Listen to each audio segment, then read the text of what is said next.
Welcome back बच्चों। तो surface chemistry का आज लास्ट लेक्चर है और इस लेक्चर में हम लोग कॉलॉइड्स का प्रॉपर्टीज के बारे में पढ़ेंगे एंड कैटालिसिस के बारे में पढ़ेंगे। So coming to the properties of colloids, the first is colligative property. Liquid solution में आप लोगों ने कॉलिगेटिव प्रॉपर्टी के बारे में पढ़ा है। चार टाइप का कॉलिगेटिव प्रॉपर्टी होता है। सारे कॉलॉइड्स सारे कॉलिगेटिव प्रॉपर्टी या मतलब चारों कॉलिगेटिव प्रॉपर्टी शो करते हैं। हाउएवर सबका वैल्यूज बहुत कम रहता है एक्सेप्ट ऑस्मोटिक प्रेशर वाला कॉलिगेटिव प्रॉपर्टी। सो बेसिकली अगर हम लोग कॉलिगेटिव प्रॉपर्टी का बात करेंगे, कोई तुमसे पूछेगा कि कॉलिगेटिव प्रॉपर्टी शो करता है या नहीं करता है, करता जरूर है, लेकिन रेफरेंस के लिए हम लोग हमेशा ऑस्मोटिक प्रेशर वाला कॉलिगेटिव प्रॉपर्टी को ही स्टडी करते हैं। Now coming to the second, that is kinetic property. जैसा कोई गैस मॉलिक्यूल्स मूव कर रहा है, अगर उसमें तुमसे कोई एनर्जी पूछा तो तुम बोल दोगे 3/2 kT, ठीक है। The same goes in colloids also. In fact colloids में एक और मूवमेंट शो करता है।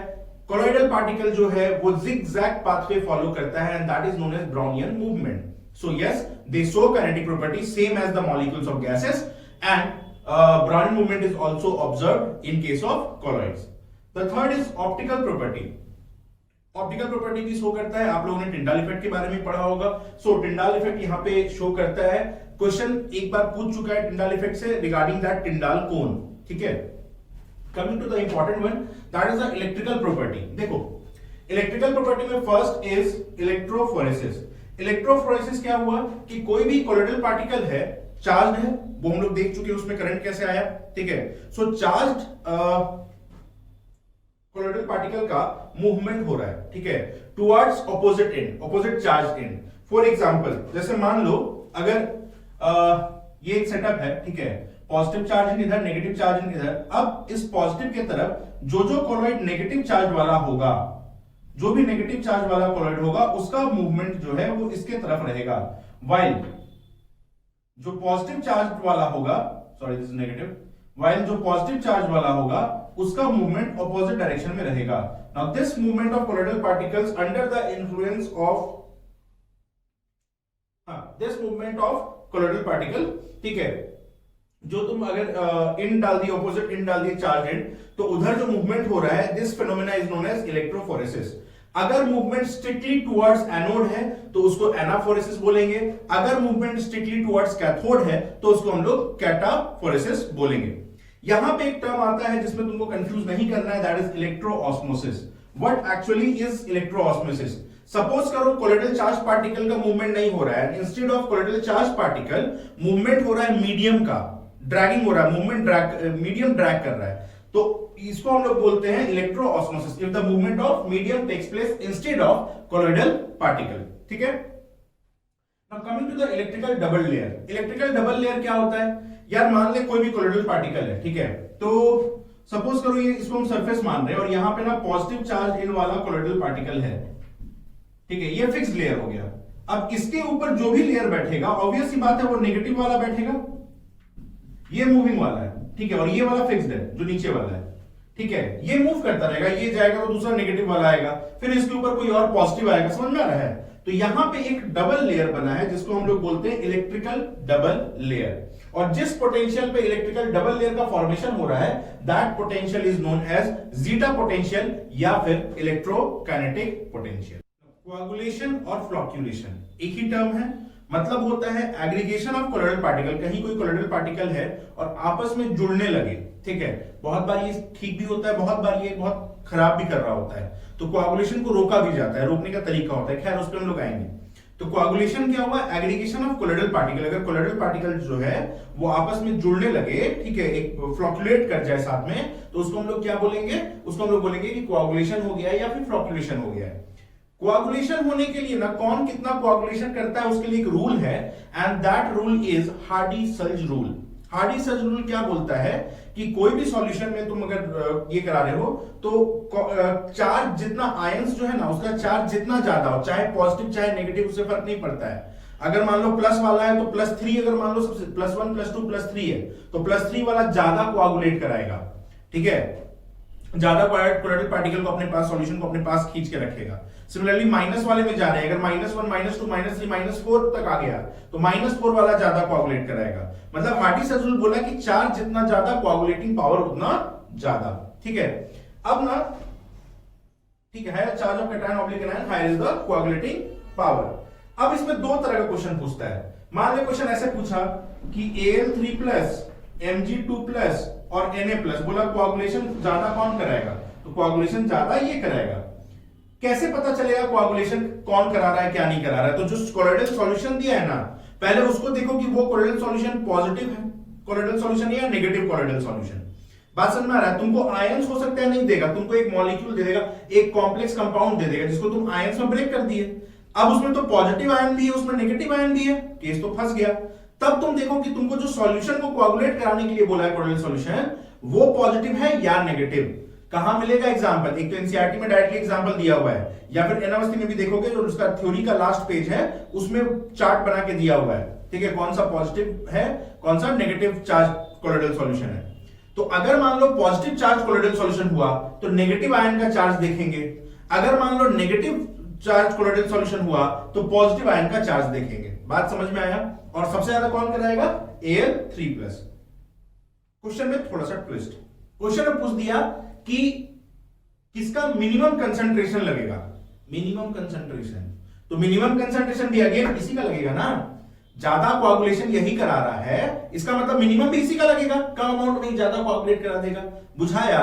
तो क्वेश्चन में मिनिमम कंसंट्रेशन के बारे में पूछ रहा है या मैक्सिमम कोएगुलेशन के बारे में पूछ रहा है, ये ध्यान रखना। और हमेशा तुमको ये पता होना चाहिए कि वो सॉल्यूशन पॉजिटिव कोलॉइड है या फिर नेगेटिव कोलॉइड है, उसके हिसाब से हम लोग बात करेंगे। So this was Hardy Schulze rule. अब क्या यार, कोएगुलेट तो कर रहा है, ये हम लोग प्रॉपर्टी समझ गए। एक होता है ना कि प्रोटेक्ट करना कोलॉइड को ये कोएगुलेट करने से बचाना। तो दो तरीका हो सकता है कोएगुलेट करने से बचाना, या तो तुम कुछ ऐसा चीज डाले हो जिसके सरफेस पे कोलोइडल पार्टिकल्स आके अटैच हो जाए, ठीक है, तो उसको वो कोएगुलेट नहीं करने दिया। दूसरा है कोलोइडल पार्टिकल के चारों तरफ ना तुम एक मीडियम बना दो या चारों तरफ एक घेरा बना दो, सॉल्वेट कर दो, मीडियम से सॉल्वेट होता है, ठीक है। तो ये दो तरीका है जिससे हम लोग प्रोटेक्ट कर सकते हैं। जिस्मोंडी जो है ना, वो गोल्ड को कोएगुलेट करने से बचाने के लिए गोल्ड नंबर दिया।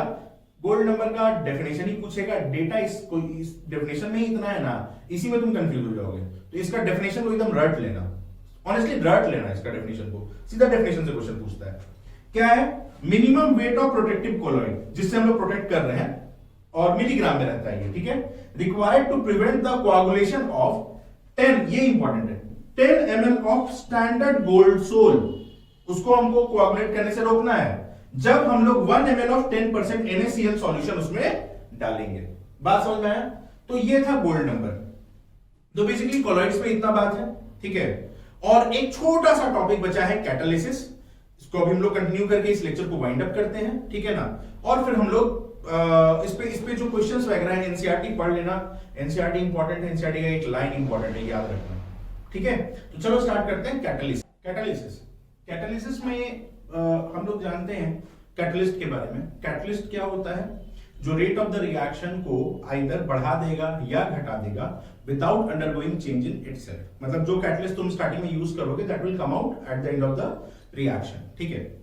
तो कैटलिसिस उसी फिनोमेना को बोले, उसी प्रोसेस को बोले जिसमें कैटलिस्ट यूज हो रहा है, कोई रिएक्शन का रेट को इंक्रीज कर रहा है या फिर डिक्रीज कर रहा है। अब इसमें ना कुछ छोटा छोटा टर्म्स है, जैसे प्रोमोटर्स।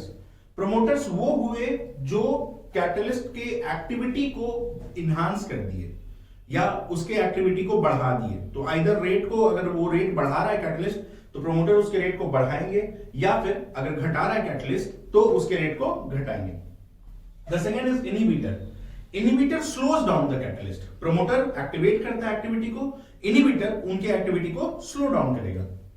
कैटालिटिक पॉइजन, जैसे मान लो कोई रिएक्शन हो रहा है और फर्दर किसी स्टेप के बाद या किसी पॉइंट के बाद तुमको कैटलिस्ट का जरूरत एकदम नहीं है, या फिर अगर उसके रहने से रिएक्शन में कुछ चेंजेस आ रहे हैं जो अनवांटेड चेंजेस हैं, ठीक है, तो हम लोग कैटालिटिक पॉइजन डालते हैं जो कंप्लीटली कैटलिस्ट को डिस्ट्रॉय कर देगा व्हाइल इन द रिएक्शन, ठीक है। को कैटलिस्ट, कभी कभी ऐसा होता है कि कुछ कैटलिस्ट ऐसे होते हैं ना जो तब तक अपना इफेक्ट शो नहीं करेंगे जब तक एक कोई फॉरेन सब्सटेंस वहां पे, स्पेसिफिक फॉरेन सब्सटेंस वहां पे प्रेजेंट नहीं रहेगा। तो वो स्पेसिफिक फॉरेन सब्सटेंस जिसके प्रेजेंस या जिसके प्रेजेंस में रहने के कारण ही कैटलिस्ट अपना एक्टिविटी शो करेगा, दैट इज नोन एज को catalyst. Auto catalyst, auto catalyst क्या है? जैसे अगर सपोज करो किसी रिएक्शन में फर्स्ट स्टेप के बाद खुद वो कैटलिस्ट को जनरेट कर रहा है, ठीक है।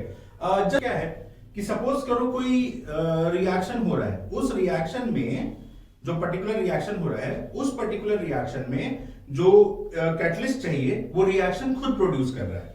फॉर एग्जांपल अगर सपोज करो कोई ईस्टर है, ठीक है, उसका हम लोग ब्रेक डाउन कर रहे हैं, तो ये हमको मिलेगा एसिड प्लस अल्कोहल। अब ये जो एसिड है ना, this is the source of H+, ये रिएक्शन होता है एसिडिक मीडियम में। द मोमेंट पहला एसिड बना वो H+ देना शुरू कर दिया, मतलब जो कैटलिस्ट का रिक्वायरमेंट है वो रिएक्शन से ही जनरेट हो रहा है। बात समझ में आया? तो उस टाइप के रिएक्शंस को हम लोग क्या बोलेंगे? Auto catalyst. Now the safe selective catalyst, जैसे बहुत बार क्या होता है कि पर्टिकुलर कोई एक रिएक्शन चल रहा है, उस रिएक्शन में तुमको एक पर्टिकुलर शेप वाला रिएजेंट से ही रिएक्ट कराना है, ठीक है, तो हम लोग जो कैटलिस्ट लेते हैं वो सेफ सेलेक्टिव होता है। सेफ सेलेक्टिव जैसे एक सबसे कॉमन एग्जांपल होता है ZSM5, ठीक है। एक एग्जांपल हम तुमको बताते हैं। सपोज करो कोई रिएक्शन है, वहां पे अलग अलग शेप के रिएजेंट्स हैं, ठीक है, ऐसा है, सपोज करो ऐसा है, ये जस्ट एग्जांपल है, ठीक है। और तुमको ना मान लो रिएक्शन कराना है सिर्फ इनके साथ, तो तुम वहां पे एक सीव टाइप का डालोगे, ठीक है, जो सिर्फ इसको सिलेक्ट करेगा, जो इससे पास करेगा, यहां पर रिएक्ट होगा और ये बाहर निकल जाएगा। So this is behaving as a shape selective catalyst. Exam में बहुत बार पूछा है, बिकॉज सबसे कॉमन जो होता है shape selective catalyst that is used, that is ZSM5। Now coming to enzyme catalysis. Enzyme catalysis क्या है? तो एंजाइम कैटलिसिस होता है, एंजाइम्स जो है बेसिकली प्रोटीन होता है having very high molecular mass. तो अगर सपोज करो बॉडी, ह्यूमन बॉडी के अंदर जो रिएक्शन हो रहा होता है उसमें एंजाइम्स का रोल प्ले होता है, ठीक है। और एंजाइम्स जो होता है बहुत स्पेसिफिक है, एक पर्टिकुलर एंजाइम एक पर्टिकुलर काम के लिए बना है और एक पर्टिकुलर टारगेट साइट से ही जाके अटैक करेगा, वो किसी और से नहीं करेगा। तो हाईली स्पेसिफिक होता है, काफी फास्ट होता है ये रिएक्शन, एंड इस रिएक्शन में टर्नआउट जो होता है, जो प्रोडक्ट बनने का टर्नआउट है या फिर रिएक्शन कंप्लीशन का जो रेशियो है वो काफी हाई होता है, ठीक है। सो this is all about catalysis. बहुत बड़ा टॉपिक नहीं है कैटलिसिस, छोटा सा है, ठीक है ना। इसके बारे में केमिकल काइनेटिक्स में आप लोगों ने कैटलिस्ट के बारे में और डिटेल में पढ़ रखा है, जहां पे एक्टिवेशन एनर्जी एंड ऑल के बारे में आप लोग जानते हैं, ठीक है। सो this was all about this chapter surface chemistry. Surface chemistry हमारा खत्म हो गया है। Start solving all the questions of NaOH, जो भी डाउट है उसको डिस्कस कर लेना, ठीक है। Will meet in the next class. Till then keep studying. Thank you.